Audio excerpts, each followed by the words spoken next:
Hi there, I'm Dean Heskin, President and CEO of Swiss America Trading. Thank you for tuning into our podcast, The Secret War on Cash, where we take a look at some of the things that are happening, taking shape in our economy and our financial markets. And we're doing this with the help of my co-host, Chris Agelastos, who's going to slide right in here. Here he is. Chris, good afternoon. How are you? I'm doing well, thank you. Good to see you again. Nice to see you. Nice to be seen, as they say. All right, let's talk about what's changing in the financial system potentially here. Let's see that we've been hearing a lot over the last year or two in particular about stablecoin, and the Fed moves to close stablecoin loopholes with new customer ID rules. Okay, well, that's kind of good, I think. Stablecoin is, I think, a little more, quote, stable, forgive the use of the name, but in terms of some of the things that exist in terms of safety mechanisms, et cetera, than you might find with a Bitcoin or various forms of crypto out there. A lot of the stablecoin talk, in fact, to kind of bringing up an issue from the past, we heard when the Trump administration actually even was talking about issuing or utilizing, I should say, stablecoin to facilitate our treasury market. hmm Um, so, and one of the things that some people are concerned about, and I probably would lean a little bit this way myself, that stablecoin would be what they use to kind of reboot our financial system, maybe getting perhaps away from the dollar, which has been talked about at infinitum by people, and getting into this more digital form of currency here. The problem is, more than likely, anytime there's any in the history of the world has been a transition out of one currency into another, the people who are immersed in the existing currency, it tends to have some kind of financial detriment or consequence to them. Yeah. So tell us about this, Chris, with the new customer ID rules. Is it going to help? Is this going to make this something that is going to be a more viable prospect? Or what might we expect to see should this come to fruition?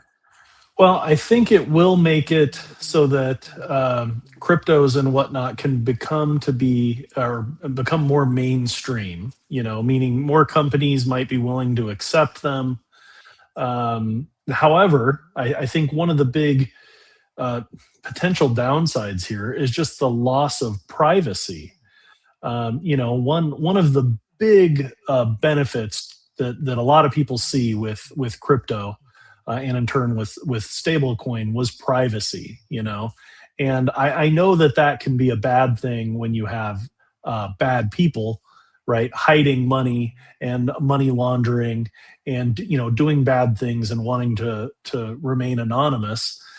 You want to snuff that out, right? You don't want that to be a prevalent thing. But at the same time, the average person, especially a lot of the people we talk to, they like to know that they have a little bit of privacy. They're not trying to hide anything, but they don't necessarily want the government, whether it be the IRS, or even just the banking system, to know where all of their money is. I mean, that's kind of why Grandma used to keep a coffee can with cash, stashed somewhere in the house, just so that you have something that's a little bit private. So I do think that with them moving to collect more information, I mean, they're talking about the obvious stuff here, your name, your address, date of birth. They want government issued identification when you're opening these accounts. Anything that you would expect if you were going to go open a bank account. But up till now, these things haven't been required with cryptos and with stablecoin. So I think it's definitely going to make a lot of people nervous. And maybe some of the people that thought they were kind of working around the system a little bit, they're not going to like this. So what I'm curious of is if we're going to see large liquidations and money starting to move out of the cryptos instead of in, because of this loss of privacy. And when that happens, then you have to wonder, well, are some of these cryptocurrencies going to completely collapse? Sure. We've already seen big drops, big rises, but also big drops with Bitcoin just in the last year or so, being, well, I think we were over 100,000 or darn near it. I think we Okay. actually went Yep. over, though. A little And bit. now Yep. I think we're in the 60s, low to mid 60,000 range. So significant fluctuation. So I do always warn people, I don't tell people not to, put money in there. If you're okay gambling, that's fine. If you're okay with the volatility, but I would tell people with their retirement savings, be very cautious of entering anything in the crypto related realm. Right. Well, and what's interesting about that too is like, short of something catastrophic happening, or let's say catastrophic, or perhaps even something really explosively good happening. You talk about, Bitcoin going from 100 grand to 60, that, a 40% drop. Yeah. Bottom line is that to call it a form of currency, if we saw any currency out there going through that kind of an erratic shift or change, Yeah. I mean, can you imagine what kind of a world we live in if you had one day the yen or the Yeah. yuan or the mark or the dollar, like having those kind of fluctuations? I mean, Yeah. the world would be a much more, financially speaking, a much crazier place than it already is. And Yeah. so that's where, I think part of my apprehension, I know there are several people who are share the same concern I have in that, when you talk about switching over to these digital currencies, conceptually and in theory, there are all kinds of strengths or good things when you think about it. But by the same token, there are plenty of reasons to kind of be concerned as well. Yeah. And so now talking about shifting and changing, what have you, out of King World News, our next article, a stock market bubble peaking as systematic collapse is already underway. And so we've heard a lot of people talking about how, a market correction, some say collapse or crash, is forthcoming. Whereas there are a few who have said the systematic collapse has already taken place. And, one of the key things, and actually it even says in this article, major key points that, over the years that I've been, talking to people about buying metals and diversifying and things of this nature, the one of the key points, as they say here, is to understand that these collapses don't happen like, it's not like it's good 1 second and bad the next. It usually is kind of a progressive thing, a lot of which there are signs and there are things that would indicate something shifting, something's changing, and then all of a sudden there's that point of impact where really things ultimately kind of hit the fan, if you will. And they, like they Yeah. say here, Rome did not become weak in one afternoon. The British Empire did not vanish in one headline. The Soviet Union did not fracture only in one place. Spanish imperial system did not fail from one single pressure point. And America's current collapse is a multi-stacked, multi-crisis fracture event playing out in real time. And unfortunately, I would tend to agree with that because we see so many different, like they say, fractures or cracks that are taking Yeah. place simultaneously. It really is just a matter of time, that proverbial straw that perhaps might break the camel's back, and things will be game over to whatever extent or to whatever end that looks like. Right. Well, and I think too, if let's say we had a major crash tomorrow, and then we looked back and we said, okay, what caused that? And we saw all of the warning signs that they're talking about in this article.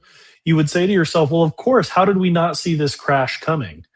And some of those things, right? For um, at least the last 6-7 years, you could probably argue 10 or 15. Very easy money policy, right? A lot of quantitative easing, pumping more dollars into the system, a lot of debt expansion. I mean, gosh, not even just talking about obviously the government debt and our treasury situation, but I mean, it's inflated stock prices, real estate. We talked in our previous podcast the other day about housing prices and how much those have shot up over the last couple of years. So we've seen all of this inflation.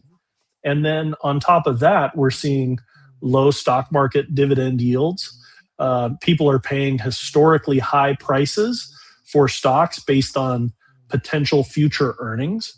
So they're paying more for something now, not because it's worth it, but because they think it could be worth it in the future.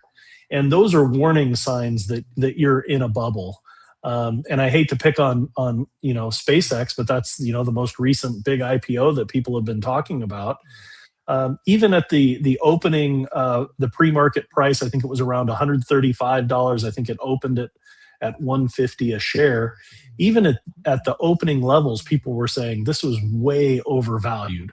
Now, obviously, it doesn't mean that the company can't perform and produce in the future and have these major breakthroughs that eventually make it worth it.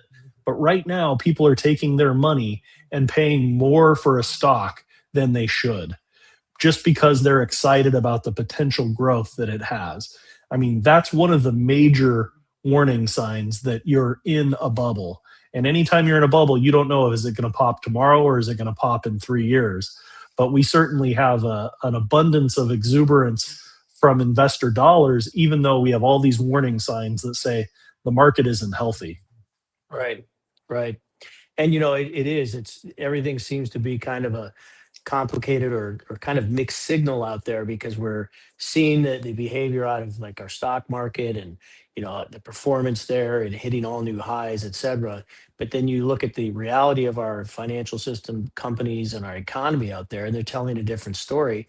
And the kind of the glue, in my opinion, Chris, that Mhm. is kind of holding things together, not in reality, perhaps as much as it is just in the what the market is using to say this is why things are better than they look, if you will, is AI, because Mhm. that's kind of the thing where like, oh, don't worry about our productivity not being as good or our balance sheets not being as good because AI, all that's changing and we're going to be saving money with this and becoming more efficient with that. But where does any of that come from? Because everything in our economy in this country is consumer based and consumer driven, and consumers are getting clobbered right now, left and Right. right. Yep. So, all It right, reminds well, me a lot of, not to interrupt, but it reminds me a lot of the whole .com boom, right? I mean, boom and bust. right. And we were told, no, it's okay. It's okay to overpay for these things because the internet is going to change the world. And the internet did change the world, but it didn't prevent us from having a major market crash in the meantime. Right, 100%. All right. Well, thank you, Chris. And for those Yeah. of you who have not received our free report, The Secret War on Cash, you can see in our show description how you can do that. Please do so.